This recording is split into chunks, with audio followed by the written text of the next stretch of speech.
Baik, perkenalkan nama saya Selvi Velandiing, NIM 2019-72009.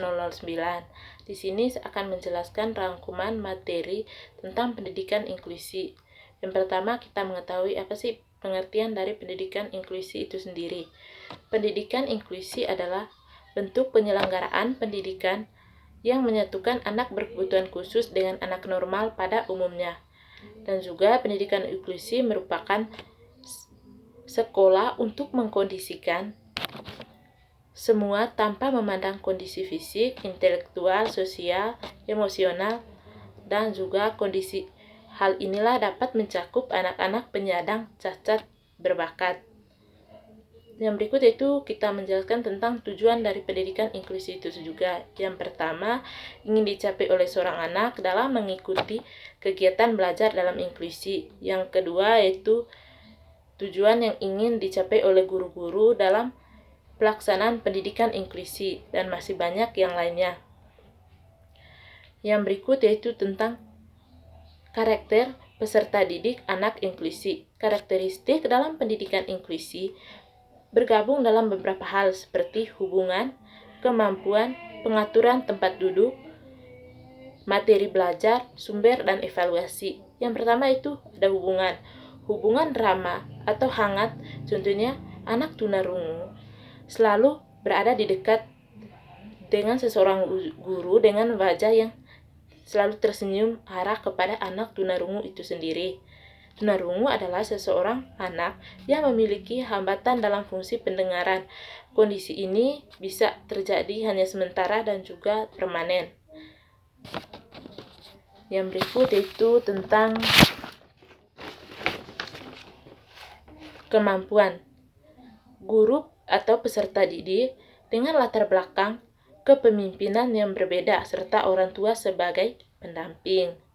Yang berikut itu tentang pengaturan tempat duduk, di mana di sini pengaturan tempat duduk yang bervariasi seperti duduk berkelompok di lantai membentuk lingkaran atau duduk di bangku bersama-sama atau berjajar sehingga dapat melihat rapi atau menjadi lebih baik dengan satu sama lain. Yang berikut tentang materi belajar, di mana di sini berbagai bahan yang bervariasi untuk semua mata pelajaran. Contoh mata pelajaran matematika disampaikan melalui kegiatan yang lebih menarik, menantang, atau menyenangkan melalui bermain.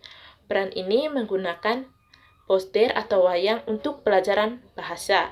Yang berikut itu tentang sumber, di mana di sini guru menyusun rencana harian atau melibatkan anak-anak. Contohnya meminta anak membawa media yang murah atau mudah dapat ke dalam kelas untuk dimanfaatkan dalam pelajaran tertentu. Ada juga yaitu tentang evaluasi, di mana di sini penilaian observasi atau portfolio, yakni karya anak dalam kurun waktu tertentu. Ada juga yaitu selanjutnya kita akan membahas tentang kurikulum dari inklusi itu sendiri. Di mana di sini kurikulum hendaknya disesuaikan dengan kebutuhan anak. Yang semua ini anak dipaksakan mengikuti kurikulum. Oleh sebab itu, hendaknya memberikan kesempatan untuk menyelesaikan kurikulum dengan anak.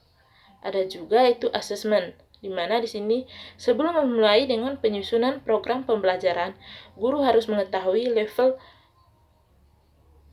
keberfungsian seseorang anak. Asesmen adalah suatu proses upaya mendapatkan informasi mengenai hambatan-hambatan atau kemampuan-kemampuan yang sudah dimiliki serta berkebutuhan yang harus dipenuhi agar dapat dijadikan dasar membuat atau program pembelajaran yang sesuai dengan kemampuan individu anak.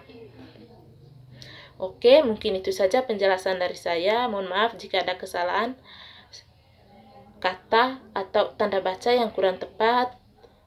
Saya mohon maaf. Terima kasih.